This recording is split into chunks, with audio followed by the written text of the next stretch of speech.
Al final, hay mucha gente que dice, oh, ojalá hubiera hecho esto, ojalá hubiera hecho aquello.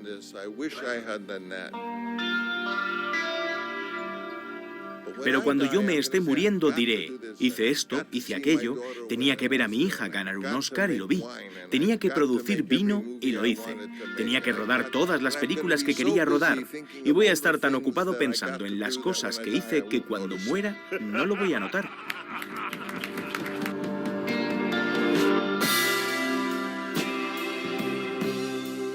Como ya saben, este es Francis Ford Coppola. Él y su arte, lo que parecen ser casi la misma cosa. Una filmografía extensa que va de esas primeras y olvidadas incursiones en el cine de serie B a un buen puñado de obras maestras de tanto impacto internacional, tan imbricadas en la cultura popular que no haría falta ni enumerarlas. Pasando por una gran cantidad de películas de presupuesto medio que ha abordado con idénticas dosis de pasión que aquellas para las que precisó de hipotecarse hasta la quiebra. Ser millonario y su principal inversor en algunas célebres ocasiones le ha permitido mantener un control creativo inusual y un nivel de experimentación que hubiera sido improbable en circunstancias normales. Si miras las películas hoy y cuentas cuántos productores aparecen en los créditos, bueno, ¿sabes? Cada uno de ellos cuesta dinero y además tiene una opinión sobre cómo debe ser la película. Yo no quiero ningún productor opinando. La razón por la que reedito mis películas es porque soy dueño de ellas. Si me preguntas ¿por qué soy dueño de Apocalypse Now? Pues porque nadie la quería. Decía Orson Welles que el cine es un tren eléctrico muy caro, incluso cuando es barato. Así que, tras varias películas intimistas rodadas en Argentina o Rumanía, vuelve a un proyecto grandioso, ansiado durante 4 décadas, Megalópolis. Cinta de proporciones tan enormes que tiene rumor a culminación de una carrera. ¿Estaré aquí dentro de 20 años? Creo. Y si hay alguna forma de hacer que Megalópolis sea un poco mejor, lo intentaré. Pero sé que ya la he terminado, porque estoy escribiendo otra nueva, y eso es buena señal. El filme ha sido vapuleado con cinismo por parte de la crítica como el desvarío de un anciano. Nosotros, sin embargo, la percibimos tan imbricada con el carácter de este cineasta fundamental como con los ideales del tiempo en el que creció. Por eso, una semana después de su estreno, volvemos a ella. Es innegable que Megalópolis está sobrecargada, porque es una obra preñada de ideas y referencias en una particular lectura del mundo actual, la de un cineasta que, se nos olvida con frecuencia, nació tan solo 5 meses antes de que Hitler invadiera Polonia. Todavía hay hombres poderosos en el mundo diciendo, yo estoy al cargo, yo tengo a todas las mujeres, me quedo con todo el dinero, yo tengo todos los privilegios. Esta no ha sido la forma en la que la humanidad se ha construido. La clave ha sido ser amigable, ser amable unos con otros y cooperar. Ese es nuestro secreto, la cooperación.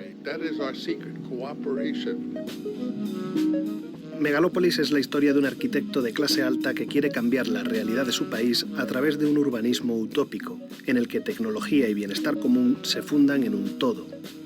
A esta visión benefactora e ideal se opone el caciquismo inmovilista del poder político, sumido en un estado permanente de corrupción que sobrevive bajo apariencia democrática.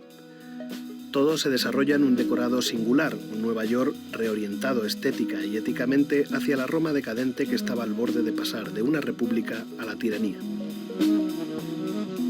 En este punto, la metáfora visual parece tomarla prestada del Julio César que Orson Welles adaptara en Broadway allá por el año 1937, no por casualidad en el preámbulo de la Segunda Guerra Mundial. Otra de las estelas a seguir es el Metrópolis de Fritz Lang y Thea von Harwood, de la que hereda algo más que una ciudad conceptualmente infinita y opresiva.